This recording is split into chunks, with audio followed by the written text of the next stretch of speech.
Y el caso que vamos a presentar a continuación, espero que les guste y les sea interesante. Es una paciente de 55 años de edad, natural de Arequipa y procedente de Lima, trabajadora del hogar, con los antecedentes de tener lupus eritematoso sistémico hace más o menos 10 años y hace un año glomerulonefritis proliferativa focal lúpica grado 3. La paciente también además tenía presión alta, hepatitis C, ha sido postoperada de una osteomielitis de cadera derecha. El tiempo de enfermedad que presenta esta paciente es aproximadamente de un año. La paciente refiere que durante este tiempo, o hace este tiempo, presentó una pápula eritematosa, indolora, no pruriginosa, con incremento de tamaño durante todo este año, con drenaje de secreción purulenta. Posteriormente, aparecen lesiones similares aproximadamente 6 meses después, con un trayecto lineal localizado en el dorso de la mano izquierda entre el primer y segundo dedo, y no presentando síntomas sistémicos. Esta es la lesión de la paciente. Podemos ver, podría decirse, pápulas, nódulos a mayor aumento, inclusive una lesión tumoral, pero la palpación tenía una consistencia blanda, con puntos centrales que tenían secreción purulenta, ¿no? De otro lado, en la visión, podemos ver lo mismo que les describía, una lesión tumoral, pero de consistencia blanda, remitente, ¿no? Hasta aquí, ¿cuál es su diagnóstico?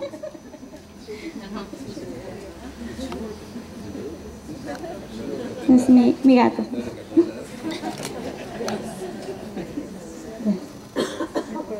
¿Algún diagnóstico que quizás? ¿Cómo? La paciente es de Arequipa, nació en Arequipa pero vive en Lima. Es una paciente atendida por reumatología, vino por interconsulta con nosotros y bueno, decidimos hospitalizarla y estudiarla a la paciente, ¿no? Bueno, continuando con la exposición, nosotros, bueno, como servicio planteamos una TBC cutánea, una micosis profunda y un granuloma a cuerpo extraño. Como siempre acostumbramos a hacer, tomamos una biopsia, ¿no? Una biopsia a mayor aumento, podemos ver ciertas lesiones, estructuras quísticas con un centro necrótico, también granulomas. Podemos enfocar a mayor aumento estos granulomas limitados por una pared gruesa, ¿no?, de tejido conectivo, y en la parte central múltiples células gigantes con múltiples núcleos, ¿no? Y también podemos ver, bueno, a mayor aumento, con ayuda del patólogo obviamente, vimos estructuras de doble contorno que llamó nuestra atención, ¿no? Hasta aquí, ¿alguien nos podría ayudar un poco más?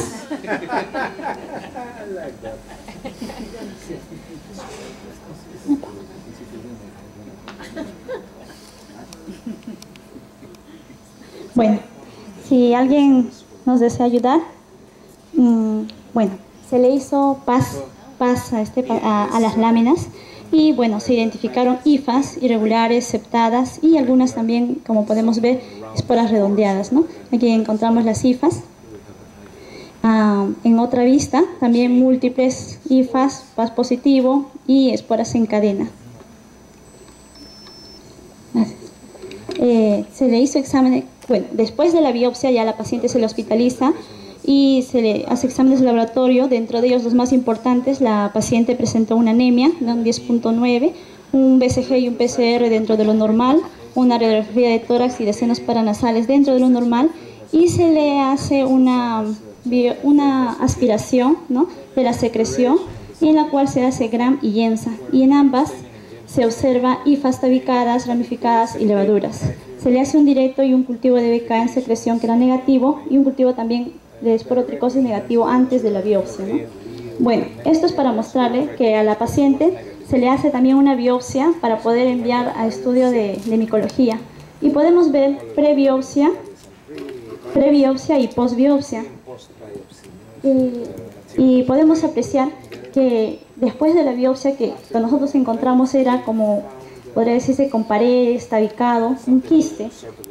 Después de ahí la lesión no volvió a presentarse, ¿no? Se le hace cultivo en medio de agar, dextrosa, saburó a 30 grados durante aproximadamente un mes, y en el macrocultivo ya podemos apreciar una colonia negro cremosa Y desde aquí podemos decir que ya son hongos de matiáceos, por el mismo hecho de que toman esta coloración. Y se le hace también un microcultivo, en el cual podemos ver, con la ayuda de la tecnóloga de micología, podemos ver ciertas estructuras que nos van a indicar, bueno, que ella nos ayudó y nos indicaban que era un tipo, de lo que es un género de los hongos de matiáceos, que es la Exophiala.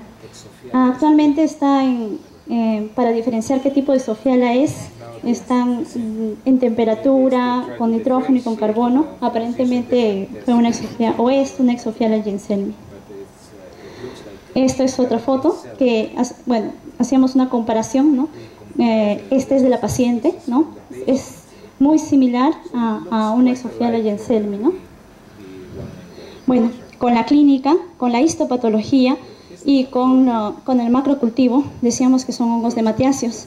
Dentro de estos tenemos a la cromomicosis, la feohifomicosis y los eomicetomas, pero los cromomicosis generalmente son placas verrucosas y en la histopatología presentan los cuerpos fumagoides. Y los eomicetomas, bueno, generalmente drenan gránulos, ¿no? Entonces nos quedamos con la feohifomicosis. La feohifomicosis, la tipo subcutánea. Para hablar un poquito más de esto, es una infección oportunista causada por micosis emergentes.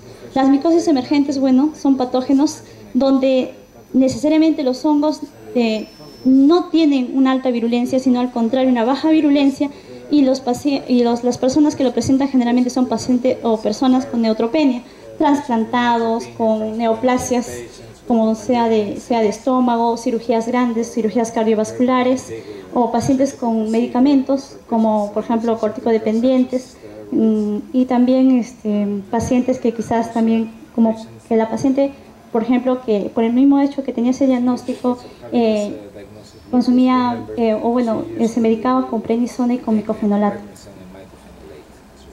La clasificación.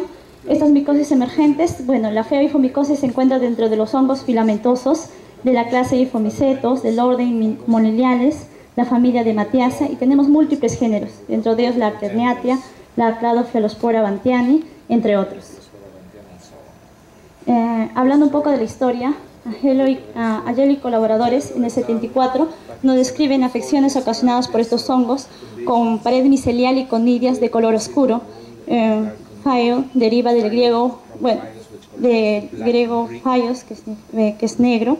¿Y de qué viene esto? ¿Por qué? Porque estos hongos en sus paredes tienen melanina y tienen también la dihidroxinaftalenomelanina, y que les confieren justamente este color, pero tienen principalmente, ¿cómo actúan estos hongos? Los va a proteger contra los radicales libres e hipocloritos que produce el huésped, en este caso nosotros, inhibe también enzimas hidrolíticas y les reduce la susceptibilidad a la anfotericina B. Se compone de elementos levodriformes, semejantes a pseudohifas, a hifas o hifas irregulares o combinación de ellas. Es por eso que no nos llama la atención de encontrar estructuras como levaduras o como hifas. No es algo, son hifas o son levaduras, ¿no? Están ampliamente distribuidos en la naturaleza, en las tierras, en las plantas, en la madera, en el agua, en el aire, inclusive descrito, ¿no?, en las cortinas de los baños. Es una enfermedad rara, cosmopolita. Rees y colaboradores en el 98 describieron, por ejemplo, que la incidencia en San Francisco fue de 1 millón por año, o sea, bastante rara. Es más frecuente en varones que en mujeres, una relación de 23 a 13, y se han descrito casos y serie de casos en países y zonas geográficas como por ejemplo América Central, América del Sur, Estados Unidos, Japón, China, Corea, Australia, Pakistán, Europa, y en India se han reportado bastante casos de feohifomicosis sistémica. En 1988, Rippon modificó la clasificación original de McGinnis y la clasificó en superficial, cutánea, subcutánea e invasiva. Superficial, lo que conocemos nosotros, la piedra negra, la tiña negra o la queratitis micótica. Cutánea, la dermatomicosis, la onicomicosis y la onicomicosis tipo feohifomicóticas, y la subcutánea, como en nuestro caso, la feohifomicosis quística, ¿no? Y también la parte invasiva, más que nada en pacientes inmunosuprimidos tras una infección pulmonar o de senos paranasales o de la piel, ¿no? También se presenta en pacientes inmunocompetentes, como por ejemplo trabajadores rurales. Es importante, la paciente aparentemente no tenía no trabajaba o no laboraba, no se dedicaba a trabajos rurales, ¿no?, con traumatismos como astillas, espinas, ramas. Murayama y colaboradores en 2003 hacen una revisión de 54 casos en los cuales la Isofiala Yenselmi eran causadas por Isofiala, mas no se identificaron una enfermedad de base, una enfermedad que lo inmunosuprima en más del 50% de estos casos. Tenemos algunas revisiones en pacientes trasplantados que también presentaban esta patología, pacientes que tenían trombocitopenia, púrpura trombocitopénica y presentaron la febrofumicosis asociada con nocardiosis. La etiología, como les decía, son múltiples géneros, dentro de ellos la Isofiala, que es la más típica, es la causada por la Isofiala Yenselmi, seguida por la Isofiala dermatitis y también la bipolaris, pero la bipolaris es la que causa más que nada una sinusitis febroifomicótica. También tenemos a la Cladofialospora bantiani, que causa más que nada una febroifomicosis invasiva, principalmente cerebral, y otras. Tenemos otro paciente de la India, donde estaba comprometido, tenía esta patología, pero era por Isofiala spinifera. Otro paciente también de la India, que tenía estas lesiones nodulares a nivel del mentón, a nivel periorbicular, y era producida por la Cladofialospora bovi. Otro caso de la India, pacientes que no solamente eran lesiones tipo quísticas, sino también pueden ser tipo nódulos, tipo lesiones en placa, verrucosas o inclusive ulceradas. O sea, no siempre lo típico es lo quístico, ¿no? Se encuentra en el ambiente, como les decía, la vía de inoculación, la más importante es la traumática percutánea y también la inhalación.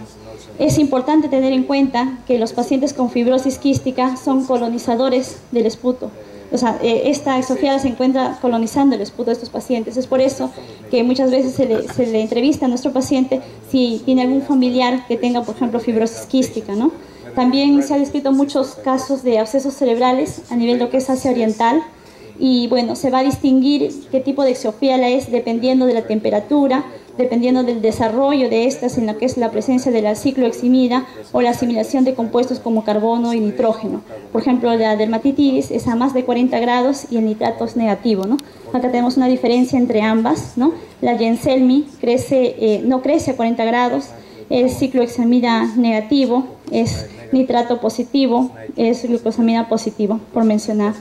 La Isofiala dermatitis es productora principalmente de fungemias, es neurotrópica porque causa a nivel de cerebro abscesos, ¿no? La clínica, como les decía, lo típico es la quística, pero no es la única, ¿no?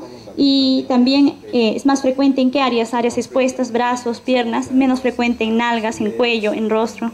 Y también se presenta en senos paranasales como una sinusitis indolora y también la forma invasiva, ¿no? Pacientes que tenían febroifomicosis, que presentaban una sinusitis crónica, no se resolvía tras un tratamiento antibiótico y bueno, se diagnosticó que estaban causados por estos hongos. En Japón, una serie de casos de pacientes que tenían una febroifomicosis cerebral, donde el más frecuente era causado por, como les mencionaba, por la Cladofialospora bantiani, seguido por la Isofiala dermatitis, que es la neurotrópica, ¿no?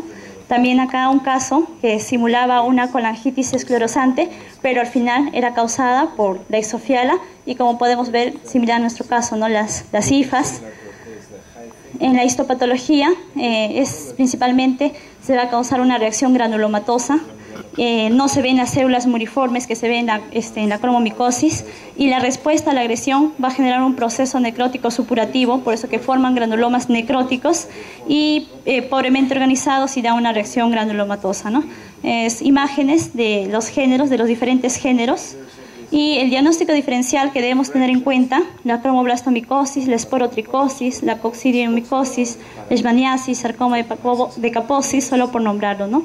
El tratamiento: la literatura no muestra un consenso sobre lo que el tratamiento de esta patología. Sin embargo, se nos recomienda la decisión completa de la lesión, no la aspiración, y el tratamiento antifúngico, teniendo muchas veces en cuenta la sensibilidad in vitro. La duración y la dosis del tratamiento no están bien definidas, pero sí en diferentes reportes informan por lo menos 6 meses. Se ha demostrado también que casos de extirpación incompleta, que meses después progresan con lesiones múltiples. Ahora, la recaída en otra localización anatómica también se ha dado a pesar del tratamiento y está relacionado, o se propone que está relacionado con la diseminación hematógena o con la alteración de la microcirculación. El itraconazol es el más recomendado, o bueno, los azoles, en nuestro caso el itraconazol, que se puede dar de 100 hasta 200 miligramos, es variable de acuerdo al médico, de acuerdo a los diferentes reportes también que hemos leído. También se pueden utilizar nuevos antifúngicos como voriconazol, terbinafina, caspofungina. Por ejemplo, tenemos un caso de un paciente que fue tratado con voriconazol, con buena respuesta. Otro paciente que fue tratado con fluconazol sistémico, ¿no? La importancia de este caso es porque el diagnóstico y el tratamiento oportuno va a ser de vital importancia, como les decía, para evitar el riesgo de diseminación fúngica, ¿no? Y este es uno de los casos que también hemos visto de pacientes trasplantados, ¿no? Donde podría verse que el tratamiento varió mucho. No, bueno, la mayoría utilizaron azoles, pero también cuando hacen resistencia hacen una combinación, ¿no? Como itraconazol, terbinafina. Y bueno, y también podemos ver que fueron causadas por diferentes tipos, no solo la exofiala, sino la cladospora o otros hongos dermatiáceos. Las lesiones son similares a la de nuestro paciente en estos casos, pero también presentaron algunas como placas verrucosas, ¿no? ¿Cómo fue la evolución de nuestro paciente? Se le dio un esquema antimicótico con itraconazol, 400 miligramos por día, y se le derivó a cirugía plástica para la realización de la exéresis quirúrgica. Actualmente la paciente está en seguimiento. Bueno, estos son los agradecimientos a las personas que han colaborado con nuestro caso y muchas gracias por escucharnos y prestarnos su atención.